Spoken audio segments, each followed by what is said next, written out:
Friends, हम लोग UPSC का पीवाईक्यू कर रहे थे, है ना। कौन सा ईयर है? 2002, है ना। जल्दी से हम लोग सारे पीवाईक्यू ख़त्म कर लेंगे। अभी 2002 वाला हम लोग कर रहे हैं, पीटी का। किसका? पीटी का, है ना।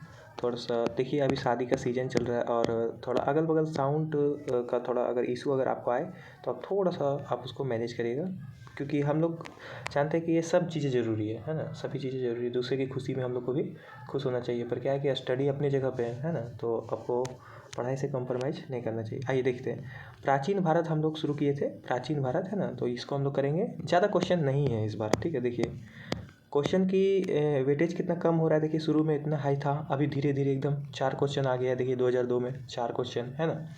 अब पर क्या हुआ है कि क्वेश्चन फैक्चुअल था पहले, है ना, फैक्ट्स पूछते थे।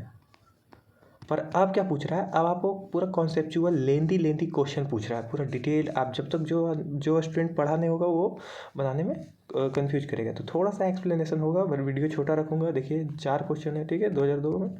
आइए फर्स्ट क्वेश्चन सीधा आते हैं। कोशिश करिए जो लोग आंसर जानते हैं वो आंसर में कमेंट करेंगे, ताकि इससे पता चलेगा कि आपकी तैयारी कितनी मजबूत है। देखिए विशाखा दत्त ने विशाखा दत्त के प्राचीन भारतीय नाटक मुद्रा राक्षस की विषय वस्तु क्या थी? विषय वस्तु क्या है? यहाँ क्वेश्चन ये है, मुद्रा राक्षस की विषय वस्तु। एक बात और याद रखिए, मुद्रा राक्षस किसका? विशाखा दत्त का, ठीक है। भारतीय नाटक है ये। आइए ऑप्शन ए, प्राचीन हिंदू अनुश्रुति के देवताओं और राक्षसों के बीच संघर्ष के बारे में है। ऑप्शन बी, एक आर्य राजकुमार और एक कबीली महिला की प्रेम कथा के बारे में है, ठीक है। और ऑप्शन सी क्या है? ऑप्शन सी, दो आर्य कबीलों के बीच सत्ता के संघर्ष की कथा के बारे में है, ठीक है। और ऑप्शन डी क्या है? देखिए ऑप्शन डी, चंद्रगुप्त मौर्य के समय में राज दरबार की दुर्भिसंधियों के बारे में है, ठीक है। ऑप्शन डी है। आइए इसका आंसर क्या होगा आपको? ऑप्शन डी है आपका। क्या है? ऑप्शन डी, ठीक है। आप लोग देखिए यहाँ पे ऑप्शन डी, इसको देखिए। ये जो है ना, चंद्रगुप्त मौर्य के समय में राज दरबार में दुर्भिसंधियों के बारे में क्या था? ये मुद्रा राक्षस का विषय वस्तु था, ठीक है। मुद्रा राक्षस का विषय वस्तु किसने लिखा? विशाखा दत्त ने, ठीक है। आगे देखते हैं थोड़ा सा एक्सप्लेनेशन गैस। देखिए विशाखा दत्त के प्राचीन भारतीय नाटक मुद्रा राक्षस, है ना, कौन सा है ये आप याद रखिए। विशाखा दत्त का संबंध है मुद्रा राक्षस से। विषय वस्तु क्या थी इसकी? चंद्रगुप्त मौर्य के समय में राज दरबार की दुर्भिसंधियों के बारे में आपको इसमें बताया गया है, ठीक है। विशाखा दत्त, है ना, विशाखा दत्त को 2 नाटक किए हैं, मुद्रा राक्षस और देवी चंद्रगुप्तम, है ना। देवी चंद्रगुप्तम और मुद्रा राक्षस 2 नाटक हैं इनके, विशाखा दत्त के। और मुद्रा राक्षस के बारे में थोड़ा सा जान लीजिए, क्योंकि किसी पूछा है तो थोड़ा सा एक्सप्लेनेशन आपको जानना चाहिए तो रचना क्या हुई थी? चौथी सदी के उत्तरार्ध एवं 5वीं सदी के पूर्वार्ध में हुई थी, ठीक है। चौथी सदी के उत्तरार्ध में और 5वीं सदी के पूर्वार्ध में हुई थी। इस टाइम पीरियड में आपको ये मुद्रा राक्षस का रचना हुआ था। चंद्रगुप्त मौर्य तथा उनके गुरु चाणक्य के विषय और नंद के पतन के, है ना, नंद वंश के पतन के विषय में जानकारी मिलती है। इसमें नंद वंश के पतन के बारे में जानकारी आपको मिल जाएगी, और चंद्रगुप्त मौर्य और उनके गुरु चाणक्य के विषय के बारे में भी आपको जानकारी मिलेगी मुद्रा राक्षस में, ठीक है। इतिहास के ग्रंथों को हम इसलिए पढ़ते हैं, उसमें जिन जिन चीज़ों का, तथ्यों का जिक्र होता है, उससे हम उस टाइम पीरियड का हम लोग को पता चलता है कि कैसा कल्चर और कैसा उस वक्त समृद्धि था, उसके बारे में बहुत कुछ जानकारी मिलता है। आइए तीसरा क्या है? मौर्य वंश के संस्थापक चंद्रगुप्त मौर्य वृषल कहा गया है ना। चंद्रगुप्त मौर्य को क्या कहा गया है? वृषल। किसमें? वृषल। यहाँ पर 1 मिनट नोट करिए आप, ये सब चीज़ बहुत फेवरेट है फिजिकल। वृषल किसको कहा गया? चंद्रगुप्त मौर्य के चंद्रगुप्त मौर्य को कहा गया, किसमें? मुद्रा राक्षस में, ठीक है। आइए देखते हैं, बहुत अच्छा ग्रंथ है। आइए आप कुछ चीज़ों को देखिए। प्राचीन हिंदू अनुश्रुति के देवताओं और राक्षसों के बीच संघर्ष। ये जो संघर्ष की कहानी आप जब एंशिएंट इंडिया में आप पढ़ेंगे तो आपको वहाँ पर थोड़ा सा आपका दिमाग लगाना है, ठीक है। यहाँ आइए देखिए, एक आर्य राजकुमार और एक कबीली महिला की प्रेम कथा, एक इस पर एक पुस्तक है ना, यूपीएससी पूछ सकता है, ठीक है। तो आपको पुस्तक के बारे में जब मैं पढ़ाऊँगा तो आपको वहाँ पर ध्यान रखना है। 2 आर्य कबीलों के बीच, सत्ता के बीच संघर्ष की कथा, ठीक है।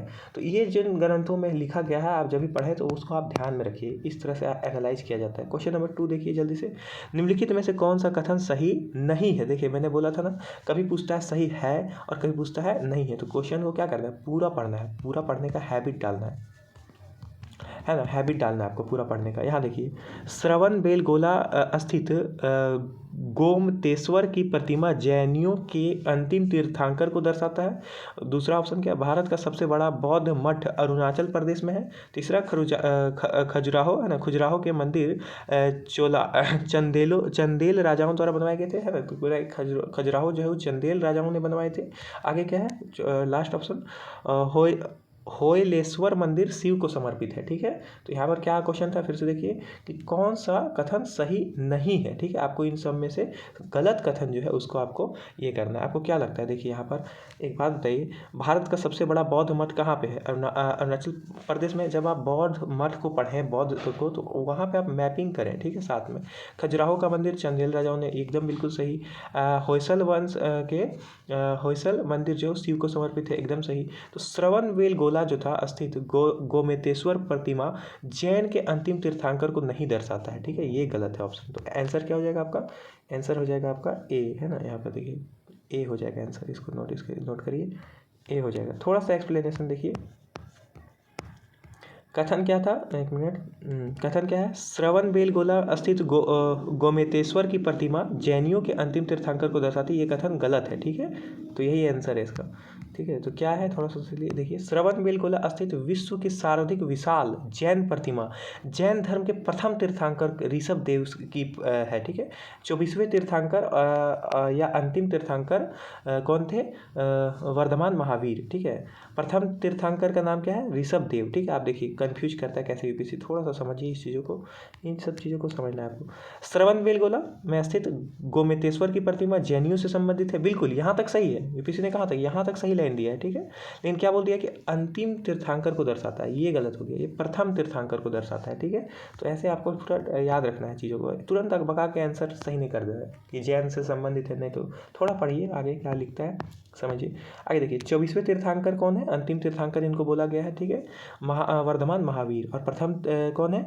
तो आपको प्रथम है, आपको प्रथम तीर्थंकर है ऋषभ देव। ठीक है, ये आप नोट करते चलिए। यहाँ देखिए, ये कथन जो थे ये सब सही थे। भारत का सबसे बड़ा बौद्ध मठ अरुणाचल प्रदेश में है। ठीक है, इसको आप देखिए, खजुराहो के मंदिर जो है चंदेल राजाओं के द्वारा बनवाए गए थे। बिल्कुल, ये मंदिर आप अगर जा पाएँ तो जाएँ, या नेट में आप इसको देख पाए तो देखिए, बहुत ही बेहतरीन जीवन के मार्मिक सत्यों को दर्शाता है। ठीक है, होयसल मंदिर जो है, होयसल मंदिर विश्व शिव को समर्पित है। ठीक है, तो संस्कृति जो हमारी धार्मिक मान्यता है, मंदिर है, इन सब से हम लोग को बहुत कुछ सीखने को मिलता है। आइए देखिए, ये यूपीसी का एक लेंदी क्वेश्चन है। सूची 1 प्राचीन स्थल को सूची 2 पुरातात्विक खोज के साथ सुमिलित कीजिए।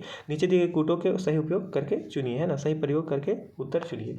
तो क्या करना है, सूची 1 प्राचीन स्थल, कोई एक स्थल दिया गया ये सब, और दूसरा क्या है, पुरातात्विक खोज कि कहाँ पे क्या खोजा गया है। ठीक है, आप कुछ चीज़ें देखिए, लोथल, कालीबंगा, धौलावीरा, बनावली।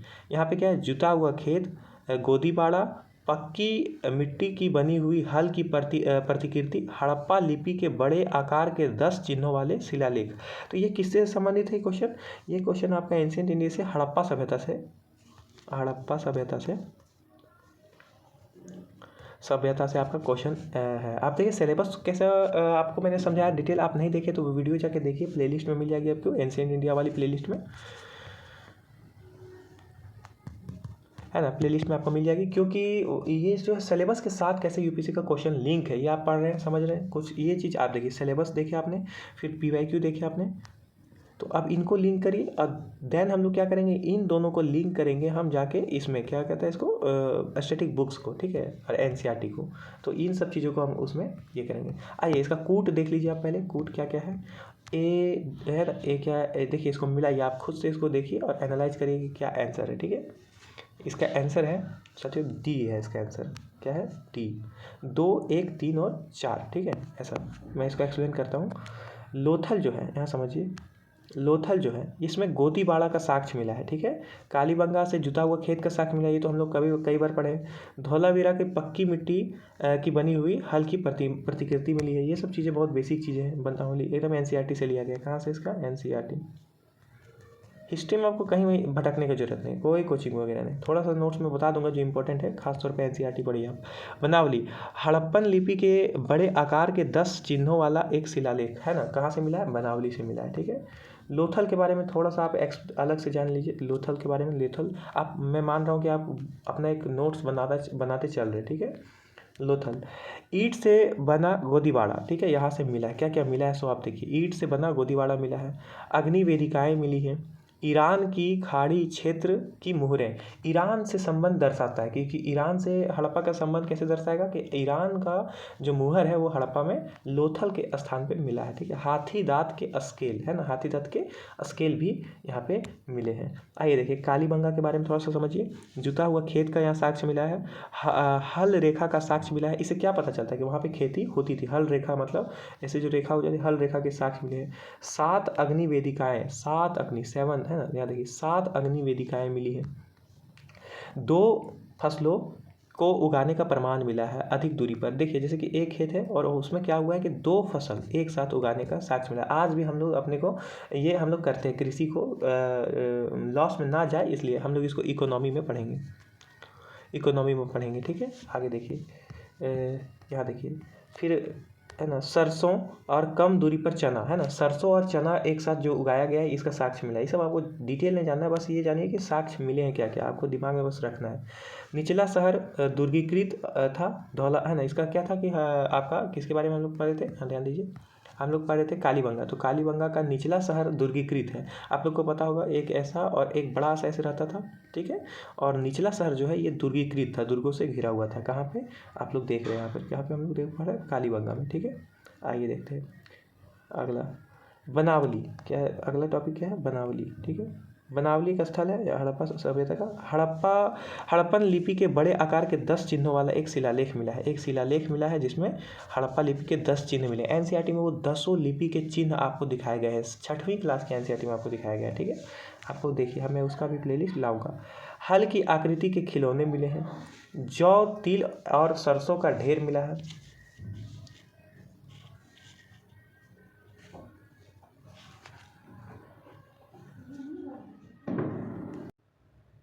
हेलो फ्रेंड्स, मैं देख रहा था कि वॉइस आपको क्लियर जा रही कि नहीं।